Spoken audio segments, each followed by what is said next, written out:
Hey guys, and welcome back to City Skylines 2. This episode will be a little different and especially shorter than the last ones, I'm really sorry.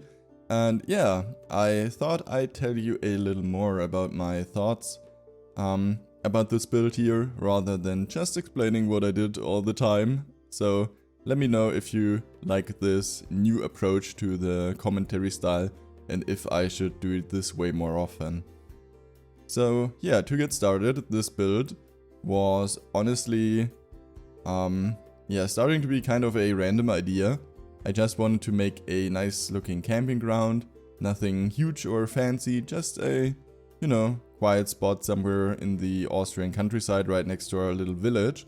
But then as I started working on it, it turned into something a bit bigger. Like not bigger, but more personal. I like to add like a big like a little backstory nowadays, and so I kind of woven something together in my mind. And as you know, my inspiration comes from an Austrian town called Umhausen, which is surrounded by wide open fields with mountains, rivers, and forests, and everything seems to be far away, but still close enough at the same time.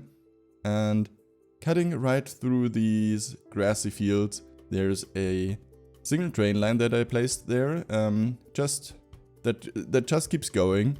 And technically, I'm imagining that it connects our sleepy little town, or towns in the future probably, and places where you will probably never visit unless you live in the area. And yeah, it just connects everything, this single train line.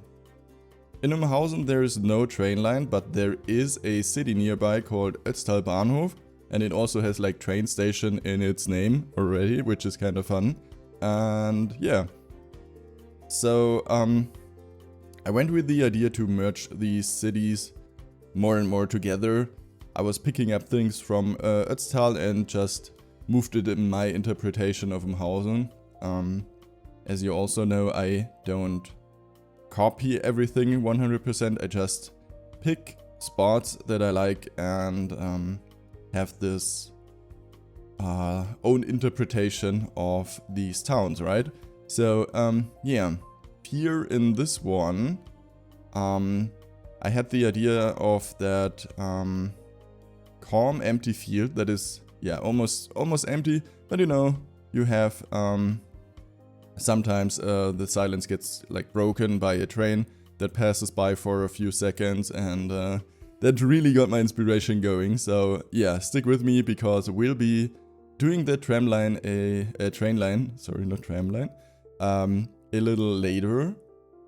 In the transition area, so it will be in the last section of this video. So stick with me and see how everything comes together. But I had to tell you in advance because it is quite important to understanding everything else I'm going to tell you. So yeah, the camping ground was actually my starting point here, like this place where people park their caravans for the weekend, set up their foldable chairs, maybe have some small barbecue. It's also there to break up that empty space, which I of course purposely wanted to be there, but at the same time I still want elements that seem interesting. And it's really fun because it's not really nature in the deep forest, escape the world sense, which I always used to think about once I heard the term camping. It's kind of in between camping and staying in your garden probably, because you're close enough to the town and you can probably even still hear like the church bells ring or the industry noises, but still far enough away that you can pretend at least that you're somewhere wild and untouched, especially when you're surrounded by such a nice landscape, right? So yeah, and that's what I found so interesting about it. It's a little overly romanticized, I feel like. like, it's just a parking lot with grass around it, but we love to think about, or think it's something else. There's, yeah, something about this cheap breakout from reality, where you're on your own, driving through the countries that you probably not have seen before, but it's also like not as far away from where you live. So yeah, let me know in the comments if you guys happen to be having a caravan too, and maybe have plans to go somewhere, or if you have already been somewhere. I'd love to I'd love to read that in the comments, so feel free to share. And yeah, we still yeah, I mean, we love it, even if it's not a 5-star hotel, and maybe sometimes a little more uncomfortable from time to time, but at least it is a real experience, right? And I mean, a caravan is ours, and it's about finding beauty, what is kind of close to your space, maybe. I mean, you can go further, right? But you're kind of still limited to some extent, I feel like.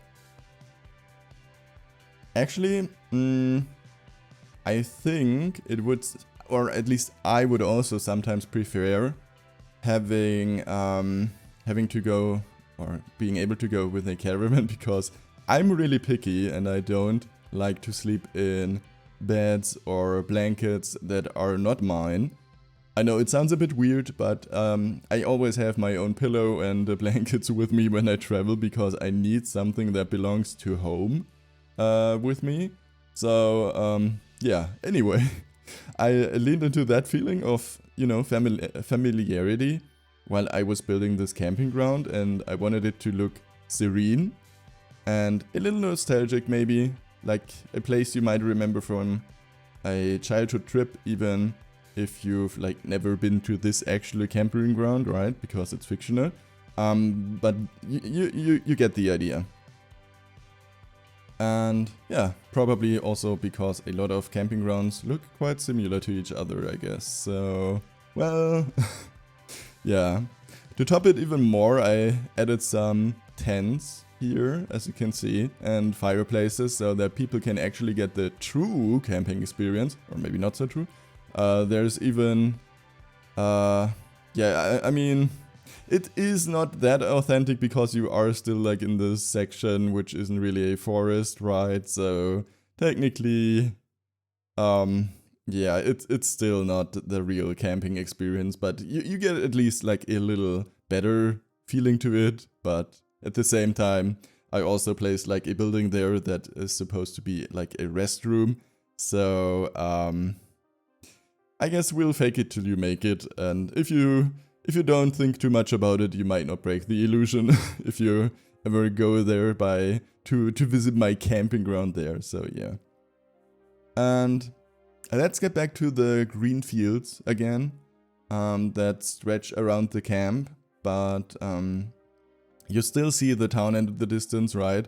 And the train keeps driving back and forth and everything. It gives the whole thing this kind of, I'd almost call it gentle rhythm, and I'm sure I would have loved it as a kid, and definitely had waited for another train to pass by over and over again.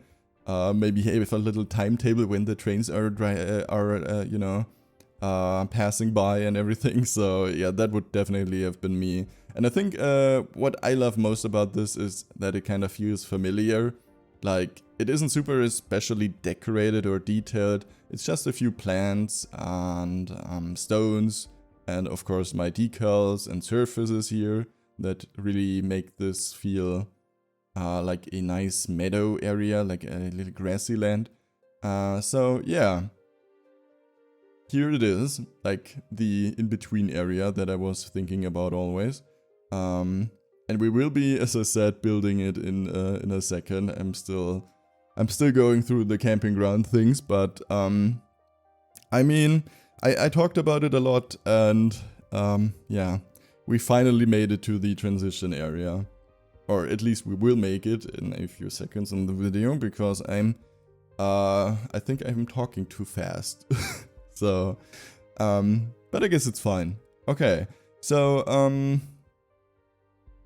it's still like, I've been thinking a lot since like the last videos, especially where I took like forever to detest things, and I couldn't really differentiate which kind of things I wanted to leave in the video and which things I didn't want to leave in the video.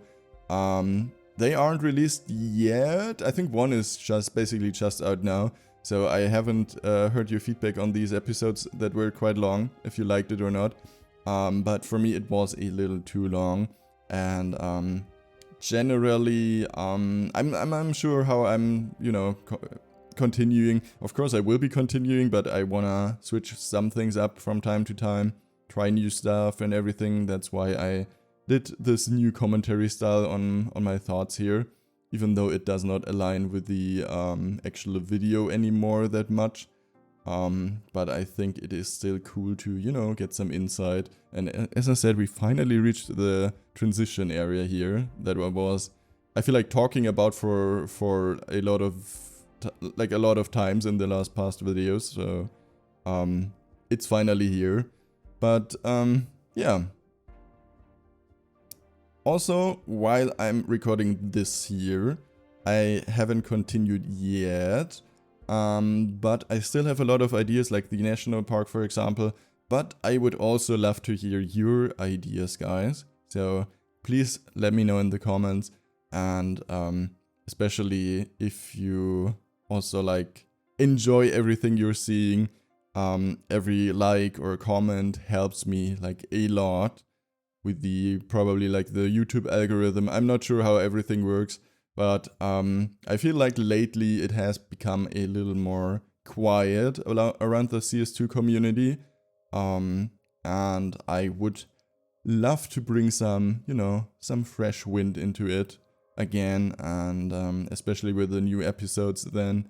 So it would mean a lot to me if you continue to support my little project here, even though we take like an eternity to get somewhere. But I mean, we already have like a cute little village here, and it keeps growing and growing, and I'm really fond of it. So yeah, let's sum it up, guys. As I said, if you want to support me, it would mean the world to me if you write a nice little comment of ideas, or like I said earlier, with your camping experiences maybe. And I would also appreciate it if you stop by my Twitch from time to time if you like. I'm doing a lot of Twitch streams. I'm basically grinding that Twitch game, so I would also appreciate it if you maybe, you know, came by and said hi. I would be really happy about that. So yeah, thank you guys so much for the support, and now enjoy the nice outro cinematics. Of course, I'm keeping those, so have fun, guys, and see you next time. Bye bye!